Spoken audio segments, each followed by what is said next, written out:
you better start respecting martial arts tradition. Let's talk about it.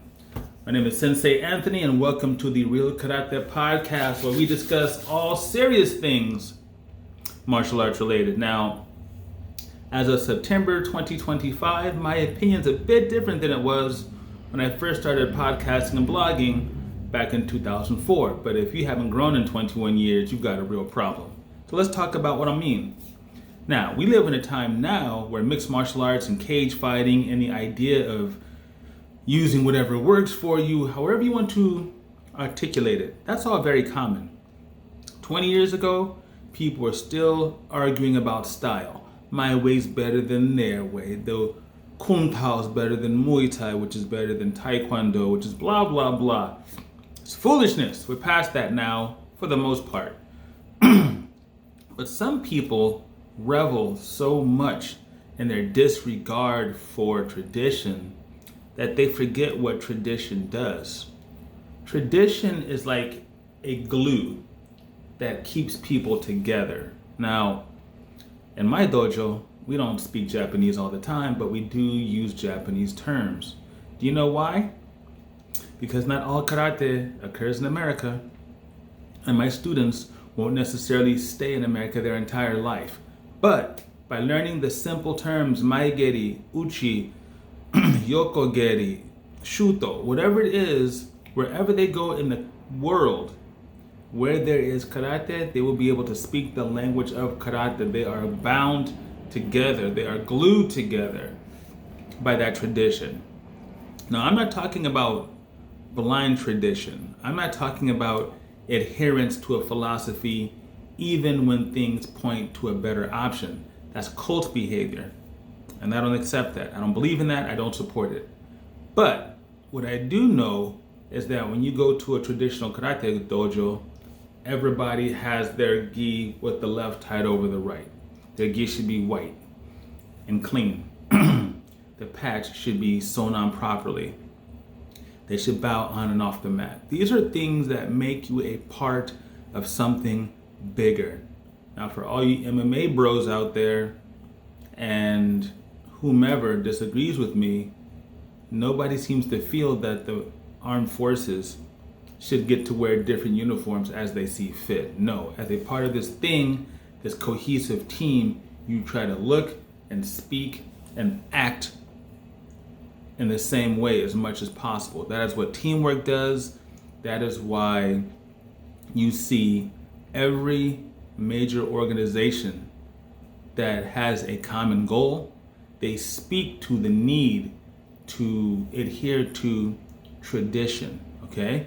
And that is important. That's really important, because what happens is without that, you end up with a bunch of people that don't understand hierarchy, that they don't understand the importance of somebody who's more experienced than you are running the show, right?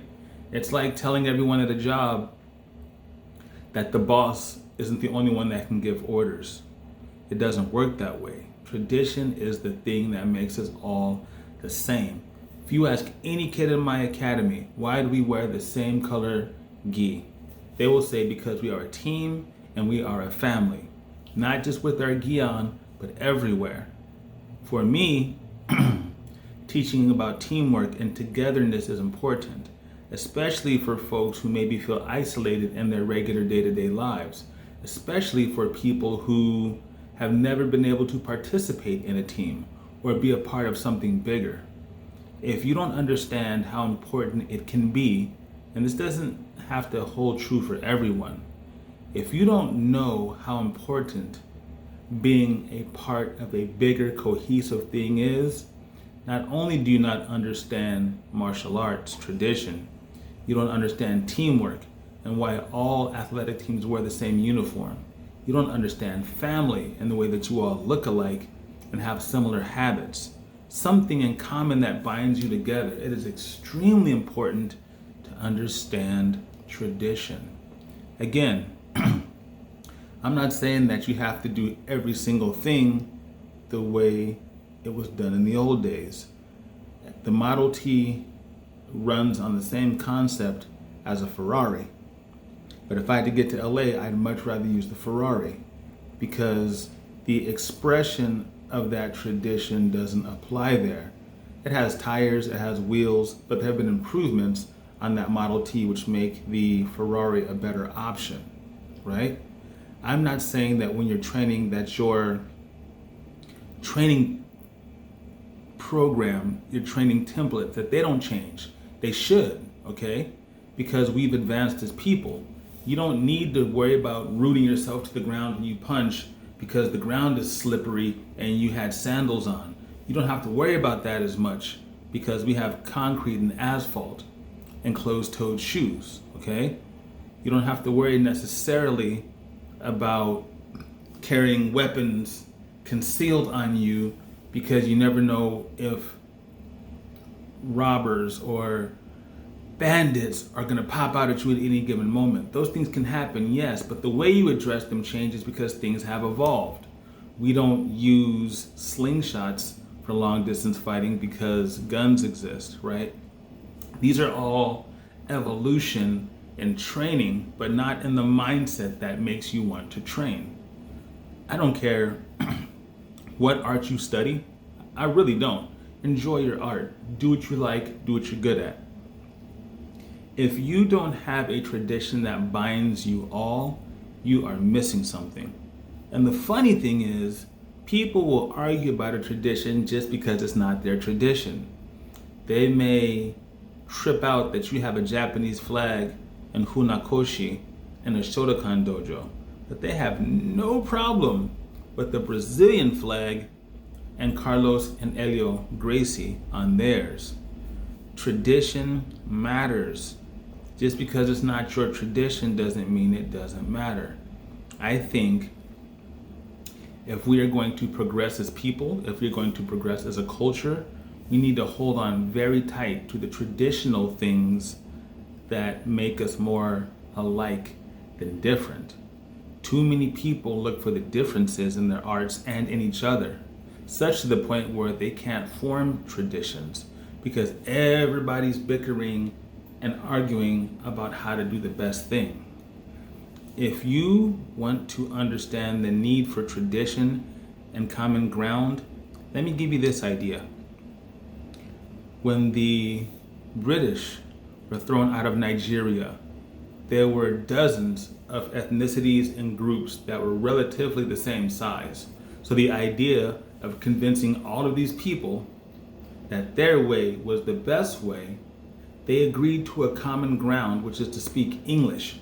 It's none of their native languages, but it's something that would bond them together. And in Nigeria, English is an official language, even though they speak dozens of others. They've come to an understanding so that they can understand and communicate with each other. That is a tradition that they developed, which will serve them.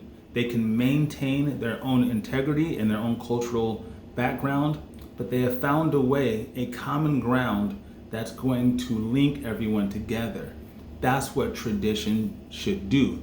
You should know that based on your karate training, for example, you know how to behave in any karate dojo in the world. You walk in, you bow, you take your feet out of your shoes, you put your sandals away, however it is done in the minute aspects. Excuse me. Excuse me. I've had to sneeze for like 5 minutes. You know how to act in a karate setting because the tradition hasn't changed. You know to line up either from top rank to bottom rank, or if it's all the same rank, oldest student to most recent student. These are extremely important. Look around the world. When people, I'm so sorry. When people can't find common ground enough to make tradition, fighting starts. Because there will always be something to fight over if you cannot find common ground. Tradition is a common ground that keep an art, a philosophy, an idea alive. So look for the commonality in the ideas that you're looking to preserve. What are you really saying when you bow to another person? You're not saying they're better than you. you're acknowledging that you need them to become better. As a teacher, you bow to your students, thanking them for the fact that they're helping you become a better teacher. The students are bowing to you, saying thank you for teaching us what you know. My friend, Professor Adisa, shout out Adisa, excellent Brazilian Jiu-Jitsu instructor. And when he teaches, he bows to his students and says, thank you for improving me as a teacher. I love that. That is something he's done for quite some time, and it gives you the idea that the teacher-student dynamic, however you look at that, however you establish it, is strong and will keep his students moving forward in the same way. So please, just because a tradition is not yours does not mean it doesn't have value. For all you jiu-jitsu folks out there, you may not bow, but you sure slap hands and bump fists before you roll, right? That is a tradition. Whether I agree with it or not, it is a tradition. So if something bonds you together, if something keeps you together, then keep doing that thing. All right? Now, I want you guys to go out there, live life happily, be safe, train hard, but the most important thing always is to please be kind to yourselves and each other. I'll see you next time.